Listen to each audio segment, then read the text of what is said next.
Hello everyone, and welcome to another royal reading. It is day 2 of the big bank holiday weekend, Jubilee weekend in the UK. It's a Friday. Today was, of course, the Thanksgiving service at St. Paul's, not attended by Her Majesty the Queen, unfortunately, but it was attended by all the other royals, senior and other royals, who now rank amongst their number Harry and Meghan, the Sussexes. And I have to say personally that I think the royal family is playing an absolute blinder. They've managed to keep Harry and Meghan away from the senior royals, from Prince Charles and Camilla, from Prince William and Catherine, kept them with the cousins. The cousins have done a great job of corralling them, basically, and keeping them with them, keeping them away from the Cambridge children, keeping them away from any serious opportunity to steal the limelight. Meghan has had a good go, winding down her car window, playing in the window with the girls at the Trooping the Colour. She's done her best. They arrived late at St. Paul's. They did their strut up the stairs, their swagger down the aisle. But, of course, there was booing. And that really seemed to take them aback. In the beginning, it wasn't really noticed in the media, but it has been picked up. It's been picked up by the US newspapers, print media, in the latter part of today. It's spreading. It's undeniable. I've listened, I've heard it, both as they were arriving and as they were leaving. Loud booing. And you could see that we got the sulky face, we got the Harry sulky face, which my cards showed me we were going to get. And Meghan, always the rictus grin, but even that slipped a bit at the end as they were leaving the walk of shame into the car and away, the only ones not invited to the Guildhall luncheon that was being held for the royals. And so they really have slipped way, way, way down. And as I say, again, I think the royals are playing a blinder. They were demoted to the second row and the end of the second row, the wrong end of the second row in St. Paul's. Really, as they walked to their places, you could see the congregation looking at them really with looks of absolute contempt. Harry looked embarrassed. He looked ashamed. She, of course, in what looked like the raincoat that I used to wear in the 1990s, the early 1990s, to work in London. She looked like, of course, she had that grin on her face, really thick-skinned, the brazen hussy. But enough rambling. I'm going to do a reading now using the Tarot of the Abyss, and I'm going to see how they felt about being booed. Did they really expect it? How did it go down for Harry? How did it go down for Meghan? What impact it's having on their relationship? How solid are they behind the scenes? And how are they going to fight back if they are at all able to fight back at this point and recover their reputation? They're now being referred to as delisters in some quarters. This is the Tarot of the Abyss. Just to remind you, this is the deck that I am using for this 5-card reading. And of course, their popularity is in free fall. Figures just before the Jubilee, Harry was on -26. Their net popularity score is -26 for him, -42 for Meghan. Prince Andrew, of course, down at -80. William, on the other hand, +59. Catherine, +55. That was a popularity poll that was taken just before the Jubilee. And there was another popularity poll that was taken about the reputational harm that people thought would be done to the royal family by allowing Meghan and Harry to return to the UK and to actually be seen at these functions. 54% of people disapproved of letting them back in. 58% disapproved of them filming it for Netflix. And so the booing seems to be really par for the course, and not surprising at all, given this dislike of the Harkles that's patent dislike of the Harkles that the British public is now expressing.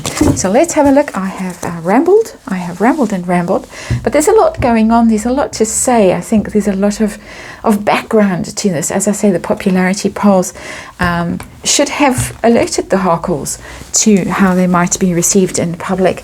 And some people are speculating that they've been given these opportunities to appear on their own at these events so that people have an opportunity to boo and express their feelings. A rather unkind theory. I'm not going to be looking at that now. But there it is, a 5-card reading, Tarot of the Abyss. What's going on?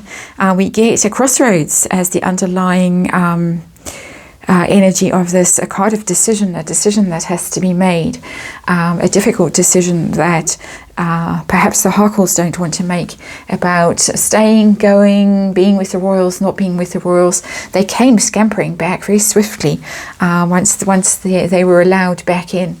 But they haven't got what they thought they were going to get, kept off the balcony, sidelined at St. Paul's. Very difficult for them. And they have big decision to make about, are they in or are they out of the royal family after what's gone down in the past couple of days, because they really have been humiliated, in my opinion, and not just my opinion. They really have been shown to be tolerated at best, but despised at worst by the public and also by many members of the royal family. So let's see the situation, the booing that went on. We get the 7 of Cups in reverse. There it is. Very interesting card to come out because it is the cold, hard truth dawning. 7 of Cups, you're able, when it's upright, you're able to pretend. It's the card of fantasy and dreams and illusions and thinking of all the possibilities you have. You're able to fool yourself when the 7 of Cups is upright. You're able to fool yourself that a situation is going your way. But when the card is in the reverse, you run out of options. You are no longer able to fool yourself. Someone's thrown a bucket of ice cold water over the Harkles these past few days. Ice cold water. And they cannot pretend, even though that rictus grin was firmly in place on Meghan Markle's face all the way through. It did falter at the end, and Prince Harry scowling, looking really, really angry. He was looking as angry as he looked at that Commonwealth service 2 years ago when Meghan was in her, I would just say, caterpillar outfit. There is another name for that outfit. I can't remember it now. Praying mantis outfit. So how does Harry feel about the public reception, the booing? Wheel of Fortune. Still, he's deluding himself that he can turn this around, because the Wheel of Fortune is about lucky breaks, timing, things turning in your favor. He seems to think, a lot of people are saying, he seems to think that he's going to be able to edge himself back into the royal family in the fullness of time. Let's just use that expression again, that one day he's going to be able to turn this around and come back as the popular prince, obviously when Charles is king, and this is all going to be forgotten, swept under the carpet. Nobody will remember. He will be able to revive his fortunes. He honestly believes it, even though we have the 7 of Cups in reverse here, the bucket of cold water thrown over his head. But if there are no brains in the head, the bucket of cold water isn't going to have much effect. And seemingly he really is in a serious state of self-deception with that Wheel of Fortune, thinking that one day his fortune is going to turn and he is going to be riding high again. However far he has fallen right now, stripped of his uniforms, his position, his rank, everything, and demoted to a really, really minor royal. How does Meghan feel about being booed by the British public? Page of Wands in reverse. This is a more telling card because it is bad news for her. Literally, the Page of Wands is about good news, is about communication, is about PR, is about exciting energy, starting that fire, lighting that fire, getting the news out, getting the energy out, but it's in reverse. This is bad. This is a blow for her. It's bad news for her. She's going to have to spin it somehow. because it's looking bad for her. She knows it's bad. Harry seems to be the one who's off with the fairies, which is really quite startling how deluded he is about who he is. He obviously really believed that he was just popular for the rest of his life, no matter what he did. He was constantly saved from the consequences of his own actions by the royal family, by the courtiers he now so despises. But Meghan Markle sees it. She sees it as a blow for her and her PR and her status and her image. She's not enjoying it. Put it that way. How are things behind the scenes? How are they as a couple, given what is going on? There was a lot of hand clutching. How genuine is this? 3 of Wands in reverse. This is the card of your ships sinking, lost at sea, coming back without a cargo, coming back with rotten fish. If they do come back, the 3 of Wands is about expansion and influence when it's upright. And when it's in the reverse, everything that they have touched has withered on the vine. Terrible metaphor mixing that's going on here. But nothing is going their way, nothing at all. He still believes he can conjure something out of this, but the reality is behind the scenes they are failing. All their endeavors are failing, and they as a couple are seeing that their efforts, their joint efforts, are not succeeding. They are not bringing home the rewards, the fruits, the money, the influence that they thought they would be bringing home. It is pretty, I would say, chilly, pretty gloomy behind the scenes at Frogmore Cottage. And how are they going to fight back? Are they going to be able to fight back? Are they going to be able to turn this around? I want to say, and mix more metaphors, turn this ship around. Are they going to be able to do it? And we get the Fool. There is a fresh start coming. There is definitely a fresh start coming. And that's quite interesting. A whole new chapter is about to start with the Harkles. This is this decision that is going on here. In this 2 of Swords is the underlying energy of this reading, thinking about things. It's a thinking card. Things not working. 7 of Cups in reverse, 3 of Wands in reverse. Things are not working. She knows it. He is deluded. I'm interested to see what this new beginning is, and perhaps the cards will tell us. I'm going to take a clarifier and just see what it is about. But just before I do that, the energy of this Fool is coming across quite strongly of self-deception. This girl has got her nose in the air and she's walking along as if she's really not seeing the pitfalls ahead of her, and perhaps just going to stay deluded. Let's have a look if the cards want to tell us what precisely this new journey, this restart, new start, fresh start is going to be, who's going to involve, or what it's going to be. What is this Fool energy about? Harkles starting, and a card has come out. It's the 8 of Pentacles. 8 of Pentacles. And that is working. It's a working card. They are actually going to have to start working. It's a masculine energy in this card. Very masculine energy. It usually is in the 8 of Pentacles. It is about actually just putting your nose to the grindstone and doing some hard work.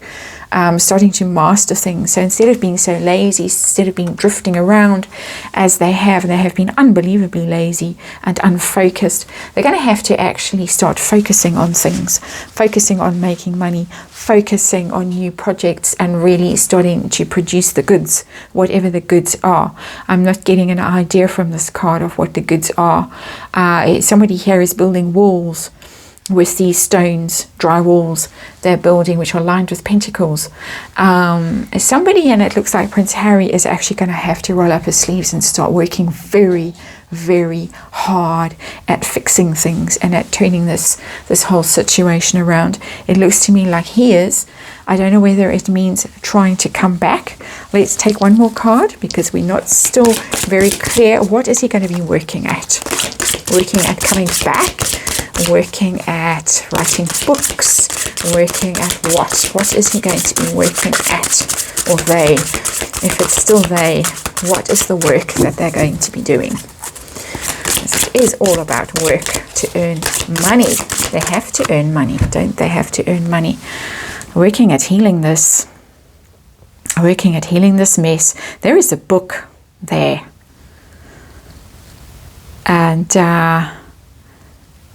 daggers in that book. He's going to have to work on his book. He really is going to have to, it's very clear, he is going to have to really get very focused on the narrative that he's trying to tell in that book. If he thinks that he's going to be able to convince all of us that we were wrong about him, the people booing outside St. Paul's were wrong to boo him, he's got his work cut out with the Eight of Pentacles. He's going to have to tell his sob story, and convince everybody that he is the wounded one, he is the broken one, he is the one who deserves to be pitied, and that is what is going to be the focus according to these cards. Apparently the publishers aren't happy with what he's produced so far. It isn't interesting enough, it isn't scandalous enough, and he's going to have to try harder to tell his side of the story and to make us all feel sorry for him. That's the energy that's coming off these cards. I have to always say this is my opinion, only tarot reading for entertainment purposes. Disclaimer in the box below, but it looks like Harry is going to have to go back to the drawing board with his book and really start tugging at our heartstrings and making us feel very sorry for him. That's the reading. Thanks for watching. I'll see you on the next one.